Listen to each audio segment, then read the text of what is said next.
नमस्कार। विविध घटनाक्रमको चर्चा, परिचर्चा, जानकारी र विश्लेषण सहितको कार्यक्रम क्यापिटल फ्रन्टलाइनमा तपाईँलाई आज पनि स्वागत छ। म सुदीप गेवाली।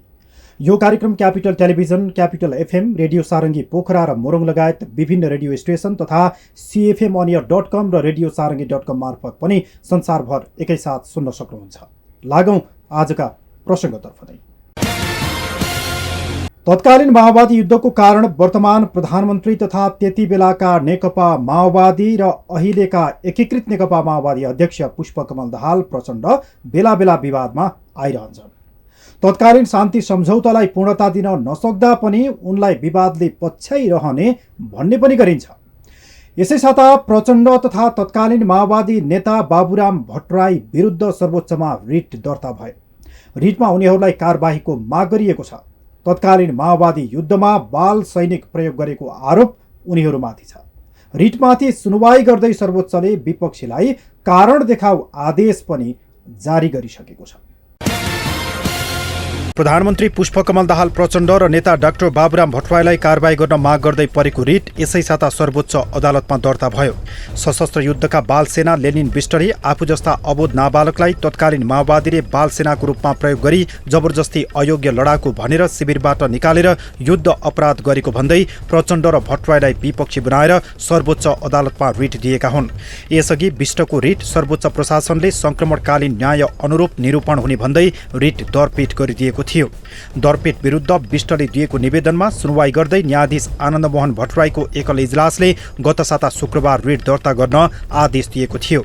रिटमा दुवै नेतालाई युद्ध अपराधमा मुद्दा दर्ता गरी कारबाही अघि बढाउन माग गरिएको छ। यस क्रममा प्रचण्डको प्रधानमन्त्रीको पदीय हैसियत निलम्बनमा राख्नुपर्ने समेत उनको माग रहेको छ।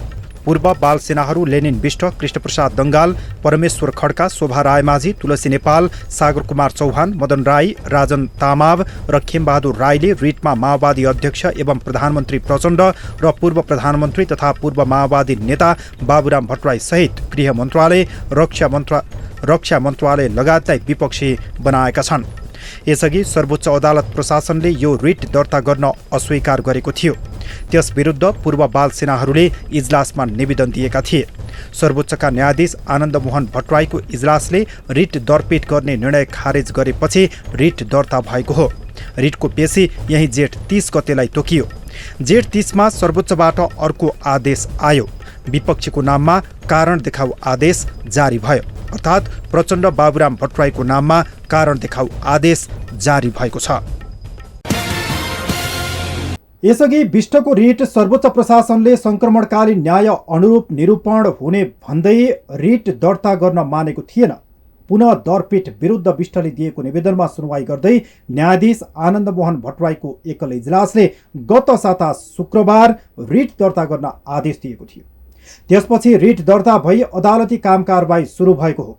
सर्वोच्चको आदेशसँगै तत्कालीन नेकपा माओवादीका नेताहरू प्रचण्ड लगायतले अब कारण पेश गर्नुपर्नेछ। यसपछिको घटनाक्रम के हुन्छ त्यो त बाँकी नै छ।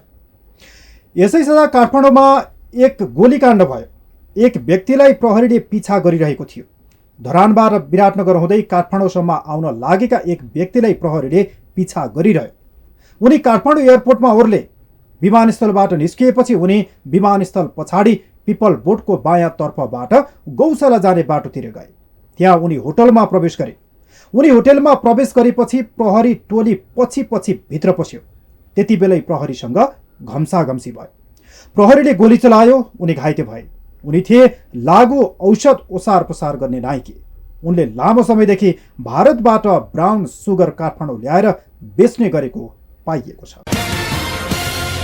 लागु औषध नियन्त्रण ब्युरो एनसीबी काठमाडौँको टोलीले 1 महिना अघिदेखि भारतबाट लागु औषध ल्याउने एउटा टोलीको पिछा गरिरहेको थियो। 2 जना पक्राउ परिसकेका थिए। धरान बस्दै आएका विकास भगतले भारतको जोगबनी नाकाबाट यो गिरोहका लागि डिलरका रूपमा लागु औषध ल्याउने गरेको अनुसन्धानबाट खुलेको थियो। त्यही क्रममा भगतले गत साता आइतबार बिहान 8 बजे विराटनगरबाट काठमाडौँ आउन हवाई टिकट काटेको सूचना प्रहरीले पायो। त्यही सूचनाको आधारमा ब्युरोको एक टोली विमानस्थलमा खटिएको थियो। त्रिभुवन अन्तर्राष्ट्रिय विमानस्थलको टर्मिनलबाट निस्किँदासम्म उनीहरूसँग लागु औषध नभएको प्रहरीको दाबी छ। विमानस्थलबाट निस्किएपछि भगत विमानस्थल पछाडि पिपलबोटको बायाँ तर्फबाट गौशाला जाने बाटोतिर गए। त्यहाँ उनी होटलमा प्रवेश गरे। उनी होटलमा प्रवेश गरेपछि प्रहरी टोली पछि पछि भित्र गयो। अनुसन्धान अधिकृतका अनुसार उनले त्यहाँ कसैलाई सामान हस्तान्तरण गर्न लागेका थिए, तर तल्लो तलामै प्रहरीसँग घम्साघम्सी भयो। प्रहरी भएको बताउँदै पक्राउ गर्न लागेको जानकारी गराउँदा उनले प्रतिकार गर्न खोजेको अधिकृतहरू बताउँछन्। लागु औषध नियन्त्रण ब्युरो एनसिबीका प्रमुख एसएसपी गोविन्द थपालियाका अनुसार घाइते उनलाई लगत्तै उद्धार गरेर काठमाडौँ मेडिकल कलेज सिनामङ्गल पठाइएको थियो। पछि उनलाई थप उपचारका लागि महाराजगञ्ज स्थित मनमोहन कार्डियो थोरासिक भ्यास्कुलर तथा ट्रान्सप्लान्ट सेन्टरमा पठाइएको थियो। उनको साथमा 100 ग्राम लागु औषध ब्राउन सुगर बरामद पनि भएको छ। अन्य घटनाहरूमा लागु औषध कारोबारी आफै सेवनकर्ता पनि हुने भए पनि विकास आफू चाहिँ लागु औषध सेवन नगर्ने प्रहरी बताउँछ। धरानमा तरकारी पसल सञ्चालकको भेषमा बस्ने उनी भारतबाट लागु औषध ल्याएर काठमाडौँमा आपूर्ति गरेको भेटिएको प्रहरी अधिकृतहरू बताउँछन्। उनी लामो समयदेखि भारतबाट ब्राउन सुगर काठमाडौँ ल्याएर बेच्ने गरेको पाइएको छ। अवैध लागु औषध कारोबार पक्राउ पर्ने गिरोह वा अभियुक्त यो कुनै घटना भने होइन। यस्ता कारोबारमा संलग्नलाई प्रहरीले अक्सर सार्वजनिक गरेकै हुन्छ, समाचार आइरहेकै हुन्छन्। प्रहरीको गोली लागि घाइते उनको उपचार भइरहेको छ। यस्तै विराटनगर एयरपोर्ट मार्फत लागु औषध नै लिएर उनी काठमाडौँ आइपुगेपछि विमानस्थलको सुरक्षामा प्रश्न पनि उठेको छ। अब अर्को प्रसङ्ग। अहिले अनलाइन मार्फत लुकी छिपी सट्टेबाजी कारोबार गर्ने अपराध बढिरहेको छ। यस्तो कारोबार नेपालमा अवैध हो, यस्तो गरिनु एक अपराध हो। बेला बेला यस्तो अपराधमा संलग्न गिरोह अभियुक्तलाई पक्राउ गरी प्रहरीले सार्वजनिक पनि गर्ने गरेकै छ। यसै साता एउटा गिरोह पक्राउ पर्यो। अनलाइन मार्फत हुने बेटिङ र क्रिप्टो कारोबारमा संलग्नलाई प्रहरीले सार्वजनिक गर्यो। उनीहरूले 1 अर्ब हाराहारी बराबर कारोबार गरेको प्रहरीको प्रारम्भिक अनुमान छ। घटना यतिमा मात्र रोकिएन, यसमा संलग्न एउटा कलाकारकै समूह पनि पक्राउ परे, जसमा केही युट्युबर पनि छन्। प्रहरीले वेटिभ अनलाइन साइट मार्फत सट्टेबाजीको कारोबार गरेको आरोपमा केहीलाई पक्राउ गरेको छ। काठमाडौँ उपत्यका अपराध अनुसन्धान कार्यालयले सुरुमा वेटिभ र क्रिप्टो कारोबारमा संलग्न 5 जनालाई पक्राउ गरेको हो।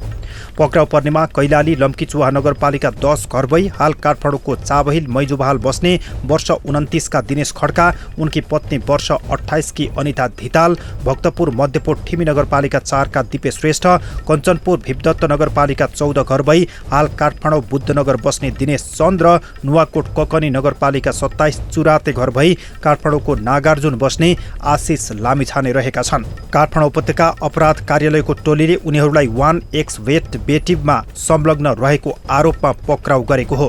काठमाडौँ उपत्यका अपराध अनुसन्धान कार्यालयका प्रमुख डाक्टर मनोज केसीले समय लगाए भए पनि 1x बेटको मास्टर एजेन्टलाई पक्रन सफल भएको बताए। उनीहरूले करिब 74 करोड रुपियाँ बराबरको कारोबार गरेको अनुसन्धानमा खुलेको छ। प्रहरीले उनीहरूबाट अनलाइन जुवा खेलाउन प्रयोग हुने ल्यापटप, सिम, विभिन्न बैंकको चेक र 37 लाख रुपियाँ बरामद गरेको छ। प्रहरीले उनीहरूलाई काठमाडौँका विभिन्न ठाउँबाट नियन्त्रणमा लिएको जनाएको छ। प्रहरी यतिमा मात्रै रोकिएन। यही साता बुधबार लगभग 1 अर्ब रकमको हाराहारीमा कारोबार गरिसकेका गिरोह सार्वजनिक गरे लगत्तै कलाकारको समूह नै पक्राउ पर्यो। प्रहरीले 5 जना कलाकार र 3 जना युट्युबरलाई पक्राउ गरेको हो। काठमाडौँ उपत्यका अपराध अनुसन्धान कार्यालयको टोलीले कलाकारहरू राजु पौडेल राजु मास्टर, मरिचमान श्रेष्ठ बल्छी ध्रुवे, भटभटे माइला बेगम नेपाली, पवन खतिवडा म्याकुरी र सरोज घिमिरेलाई पक्राउ गरेको हो। यस्तै युट्युबर अलिस राई, जलन घट्ती मगर र गणेश देवकोटालाई पनि राजधानीका विभिन्न स्थानबाट पक्राउ गरिएको कार्यालयका प्रमुख एसएसपी डाक्टर मनोज केसीले बताए। उनीहरूले बेटिङलाई प्रमोसन गरेको आरोप प्रहरीले लगाएको छ। प्रहरीका अनुसार उनीहरूले आफ्नो स्वामित्वका फेसबुक पेज र युट्युब मार्फत अनलाइन बेटिङको प्रवर्धन गरेको पाइएको छ। हास्य श्रृङ्खला मेरी बासैमा बल्छी ध्रुवेको भूमिका निर्वाह गरेपछि चर्चित बनेका मरिचमान पछिल्लो समय हल्का रमाइलो र जुठे टेलिश्रृङ्खलामा देखिँदै आएका छन्। पक्राउ पर्ने कलाकारहरू एकै टिममा आबद्ध भएको बताइएको छ। उनीहरूलाई थप 4 दिन हिरासतमा राख्नको लागि प्रहरीले अनुमति पाएको छ। अहिले उनीहरू प्रहरी हिरासतमै छन्। प्रहरीले बुधबार पनि 1x बेट मार्फत 1 अर्ब बढीको सट्टेबाजी गराउने 5 एजेन्टलाई सार्वजनिक गरेको थियो। पछिल्लो समय सामाजिक सञ्जालमा बेटिप तथा क्यासिनो गेमिङ एपहरूको प्रचार तीव्र रूपमा हुन थालेपछि प्रहरीले यस्तो कार्यमा संलग्न व्यक्तिमाथि कारबाहीको तयारी थालेको हो। नेपालको मुलुकी अपराध संहिता 2074 को धारा 125 मा जुवा खेल्न वा सट्टेबाजी गर्नु नहुने व्यवस्था छ। धारा 125 को 920 को उपदफा 910 को क मा पहिलो पटक जुवा खेल्ने वा खेलाउनेलाई 3 महिनासम्म कैद वा 30,000 रुपियाँसम्म जरिवाना र उपदफा ख मा दोस्रो पटकदेखि जुवा खेल्ने वा खेलाउनेलाई 1 वर्षसम्म कैद र 50,000 रुपियाँसम्म जरिवाना र त्यसपछिको कसुरमा पटकै पछि थप 3 महिनासम्म कैद र 10,000 रुपियाँसम्म जरिवाना हुने व्यवस्था छ। पक्राउ परेकाले युट्युबबाट 1x एप मार्फत बेटिङको प्रचार गरेको आरोप प्रहरीको छ। युट्युबमा प्रोमो कोड प्रयोग गरी 1x बेटिङमा छुट प्राप्त गर्न सकिने भन्दै विज्ञापन देखिएको छ। सरकारले नेपालमा अनलाइन सट्टेबाजी गराउने 1x बेट लगायत वेबसाइटमाथि प्रतिबन्ध लगाउने निर्णय गरे पनि अनलाइन मार्फत सट्टेबाजी गराउने प्रवृत्तिमा नियन्त्रण हुन सकेको छैन। अब अर्को प्रसङ्ग। यौन दुराचार प्रकरणमा सफाई पाएपछि कलाकार पल शाह अहिले आफ्नो काममा व्यस्त छन्। 2079 साल फागुन 14 गते अदालतले उनीमाथि जुन फैसला गरेको थियो, फैसलाको पूर्ण पाठ अदालतले बिहिबार सार्वजनिक गरेको छ। अर्थात् त्यो फैसला थियो सफाईको फैसला। पूर्ण पाठ सार्वजनिक गर्दै अदालतले घटना भएको भनिएको मितिको 11 महिनापछि जाहेरी आउनु आफ्टर थट मात्रै भएको ठहर गरेको छ। फैसलाको पूर्ण पाठको यो प्रसङ्ग। आफूमाथि अभिनेता पल शाह भन्ने पूर्णविक्रम शाहले जबरजस्ती करणी गरेको भन्दै एक नाबालिकाले जिल्ला प्रहरी कार्यालय तनहुँ र जिल्ला प्रहरी कार्यालय नवलपुरमा जाहेरी दिएकी थिइन्। सोही जाहेरीका आधारमा सुरुमा तनहुँ प्रहरीले शाहलाई पक्राउ गरी जाहेरीमाथि अनुसन्धान गरेर तनहुँ जिल्ला अदालतमा मुद्दा दायर गरेको थियो। तनहुँ जिल्ला अदालतमा मुद्दा चल्दै गरेको समयमा नै नाबालिकाको परिवारको तर्फबाट दिएको जाहेरीका आधारमा अनुसन्धान गरी प्रहरी प्रतिवेदनका आधारमा जिल्ला सरकारी वकिल कार्यालय नवलपुरले नवलपुर जिल्ला अदालतमा जबरजस्ती करणीको अर्को मुद्दा दर्ता गराएको थियो। तनहुँ जिल्ला अदालतले पूर्वपक्षका लागि थुनामा पठाउने आदेश गरेको उक्त मुद्दामा नवलपुर जिल्ला अदालतले पनि सुरुमा पूर्वपक्षका लागि थुनामै पठाउने आदेश गरेको थियो। सुरुमा आफूमाथि जबरजस्ती करणी गरेको भनेर प्रतिवादी पल शाह विरुद्ध जाहेरी दिएकी नाबालिकाले अदालतमा भने बयान फेरेकी थिइन्। अदालतमा बयान दिने क्रममा होस्टाइल बयान दिए पनि तत्काल प्राप्त प्रमाणका आधारमा भन्दै दुवै जिल्ला अदालतले शाहलाई थुनामै राख्ने आदेश दिएको थियो। नवलपुर र तनहुँमा मुद्दा चलिरहँदा सुरुमा नवलपुर जिल्ला अदालतले जबरजस्ती करणी नभई बाल यौन दुरुपयोग भएको ठहर गरेको थियो। नवलपुर जिल्ला अदालतले पल शाहलाई जबरजस्ती करणीको मुद्दाबाट सफाई दिई बाल यौन दुरुपयोगमा दोषी ठहर गरेपछि शाह क्लिन चिट लिन उच्च अदालत पोखरामा पुनरावेदनका लागि पुगेका थिए। यता तनहुँ जिल्ला अदालतले भने बलात्कारको कसुरबाट शाहलाई सफाई दिएको थियो। 2079 माघ 11 गते उच्च अदालत पोखरामा पुनरावेदनको निवेदन लिएर पुगेका शाहको मुद्दालाई उच्च अदालत पोखराले माघ 23 गते प्रत्यर्थी झिकाउने आदेश दिएको थियो।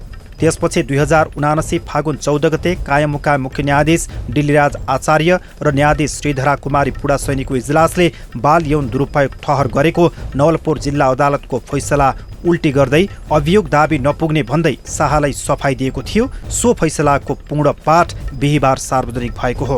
उच्च अदालत पोखराको फैसलामा जाहेरवाला तथा अदालतमा बयान गर्ने क्रममा पीडित भनिएकी नाबालिकाको होस्टाइल बयानलाई सफाईको आधार लिएको छ। त्यसैगरी नाबालिकाले प्रतिवादीलाई माफी माग्दै पठाएको म्यासेजलाई पनि वारदात भएको होइन भन्ने आधार लिएको छ।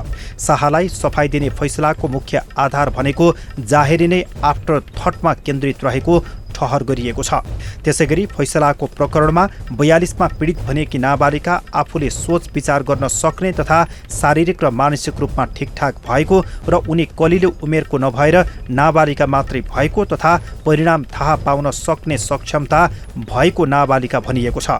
त्यसैगरी फैसलाको प्रकरण 43 मा जाहेरवालीले अदालतमा गरेको होस्टाइल बकपत्रलाई अन्यथा मान्नुपर्ने कारण नदेखिएको कारण पनि त्यसैलाई प्रमाणका रूपमा लिनुपर्ने व्याख्या गरिएको छ। उच्च अदालतको फैसलामा पीडित भनिएकी नाबालिका तथा उनका बुबाले अदालतमा बयान गर्ने क्रममा आफूलाई जस्मिन ओझा भन्ने व्यक्तिले उक्साएको भनी बयान दिएको र पीडित भनिएकी युवतीलाई पल शाहले स्वीकार गर्नुपर्ने, अन्यथा पल शाहलाई फिल्म क्षेत्रबाटै बाहिर निकाली झोला बोकाएर दाङतिर पठाउने र यसका लागि पछिसम्म युवतीलाई सहयोग गर्न उनीहरू तयार रहेको भन्ने देखिएबाट प्रतिवादीलाई फसाउन समूह नै लागेको र दबावमा बलात्कारको जाहेरी दिएको फैसलामा ठहर गरिएको छ। यो थियो पल शाहको सफाइमा उच्च अदालतले दिएको आदेशको प्रसङ्ग, जुन पूर्णपाठ अदालतले बिहिबार सार्वजनिक गर्यो। उच्च अदालत पोखराबाट शाहलाई सफाई दिने उक्त फैसलामा त्यति बेला केही राम्रो फैसला भनेका थिए भने केहीले अपराधीलाई थप हौसला दिएको जस्ता मिश्रित प्रतिक्रिया दिएका थिए। हवस् त, आजका लागि विविध घटनाक्रमको चर्चा, परिचर्चा, जानकारी र विश्लेषण सहितको कार्यक्रम क्यापिटल फ्रन्टलाइन सकिएको छ। अहिलेलाई बिदा दिनुहोस्। नमस्कार।